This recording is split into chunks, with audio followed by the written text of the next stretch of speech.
Hello, beautiful people. Welcome back to my channel. I hope you're all well and I hope you are all good. My name is Manuela, and on this channel it's all about the Christian faith, encouragement, and a little bit of lifestyle.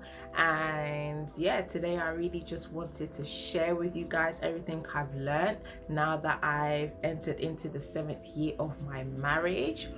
Wow. I just wanted to give a little bit of my knowledge and the wisdom and here and there, just to be able to help you guys and give you guys advice and some tips as well. I really hope that you will enjoy this video. I'm very excited to be filming this video and creating this content for you. Before we jump straight into this video, I just wanted to say, if you haven't already done so, please subscribe, hit the subscribe button and the notification bell. Please do not be watching this video and not subscribing. And also please give a thumbs up if you enjoyed the video, and also feel free to comment down below. And so with no further ado, let's just jump straight into the video. So 7 years of marriage, what I've learned and what I'll advise you. First thing that I will say is you need to learn to forgive very quickly, because unforgiveness will root a lot of things in your heart, such as anger, frustration, bitterness, resentment, and all of that stuff. And basically, when you hold unforgiveness towards a person, it's like you're holding a grudge over their heads and your heads, and they can't be free, you can't be free. And once everything is addressed, once everything is talked about and the issues is resolved, the problem is tackled, then learn to let it go. Don't hold on to it, because it will only just do you more pain. It will only just do you more hurt, and it will just bring many other things into your marriage that you do not want. So learn to let it go. Point number 2, I will say, learn to communicate constantly. Communicate. I should even say it louder. Communicate constantly. And communicate about everything. Don't ever make anything a taboo between you and your spouse. And another thing as well, I would say, whatever it is that you may be going through, or whatever it is that you may be thinking, the good thing about expressing and talking about it is that you're not keeping any secrets between each other. There's no secrecy, there's no hiding, there's no sneaking around, all of that. You're being honest with each other, and it's a good thing to be vulnerable towards each other as well. One thing about the devil is that he loves it when there's secrecy. He feeds on that. So don't give him that opportunity. Even if there's something that you've done wrong, or something that you know that you've done that maybe your spouse will not like, with wisdom, with consideration and respect, sit down with that person, express yourself and talk it out. Talk, and never stop talking. Even when you're angry, or you've had an argument or misunderstanding or whatever it is, in the heat of the moment, it might not be quite wise for you to talk or vent all your issues, because with all the emotions going on and the feelings, wisdom can really go out the window, and you can start saying things in ways that you will not be able to erase, and you will not be able to change, and even later on you can regret. So even in the heat of the moment, take a time just to chill. If you feel like you need to go into a little quiet place to cool down, do that. If you feel like after an argument or disagreement, each person just says, okay, you know what, let's take a break from each other. Even though we're in the house, let's take a break from each other. I don't know, you go to the bedroom, he goes to the kitchen, or wherever. Take time out to gather your thoughts, gather yourself together, cool down, so then when you come back to be able to speak to each other, you won't be speaking to each other out of spite. You won't be talking just to hurt the other person. And because we all know that it's those who love us and those who we love that can hurt us the most.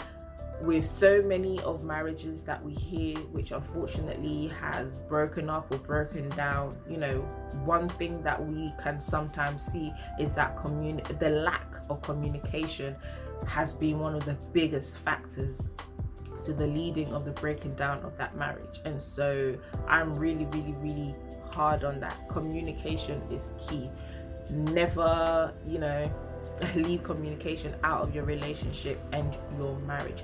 Make it, one of the priorities in your marriage, and trust me, it will help you to go far. The third thing that I could also say is don't lose yourself.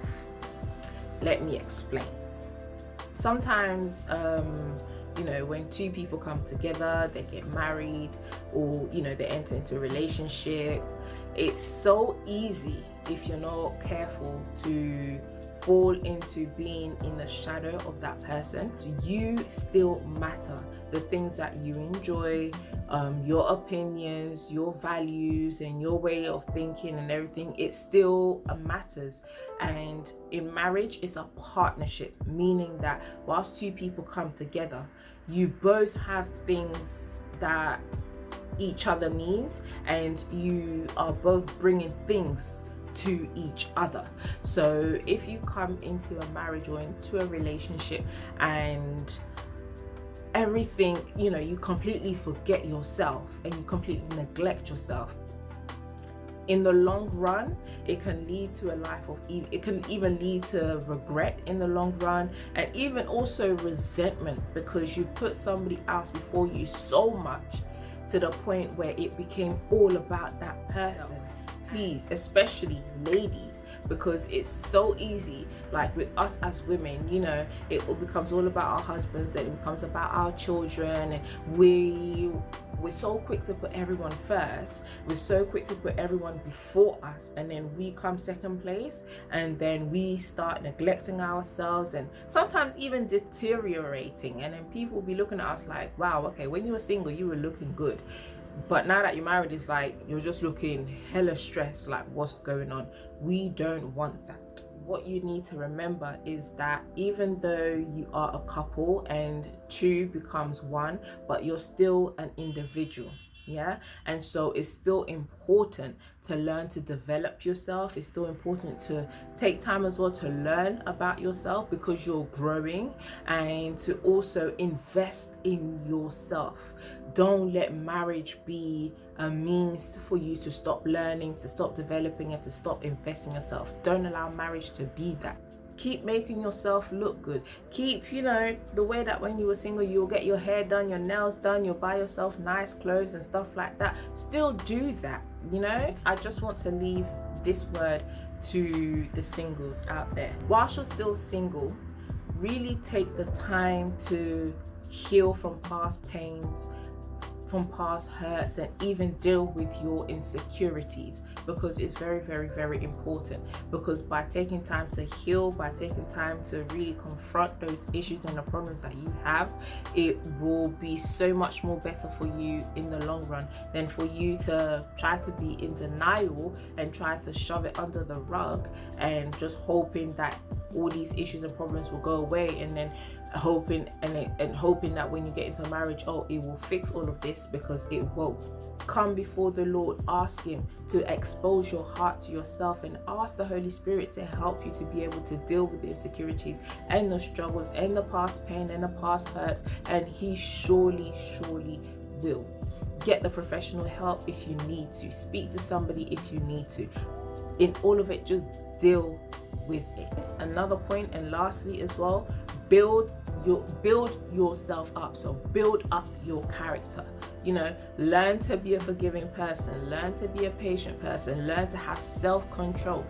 Build yourself up, whether it's in a skill or within a job or career, whatever it is. And also take the time as well to build up your finances, get that credit score up. It's best for you to deal with these things now and to work on these things now, because marriage is not a means for you to do it. Don't wait until you're married to do it.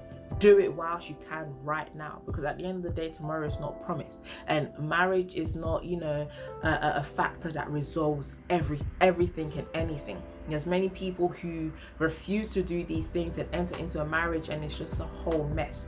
You don't want that. So whilst you can do it right now, do it, and do it well. So guys, that's all I have for you today. I really hope that you enjoyed this video. I really enjoyed filming this. I love content like this. I love giving advice and just sharing what I've learned along my journey and all of that. So I really hope that you can take something from this. And if you have taken something from this, please leave it down in the comments below. I would really love to know. And for anybody else who's out there who's married, if there's any other points or advice that you can give, please as well share down in the comments below. I just want to wish you a wonderful day, night, evening, dawn, wherever you are in the world, and I shall see you in my next video. Okay, bye guys.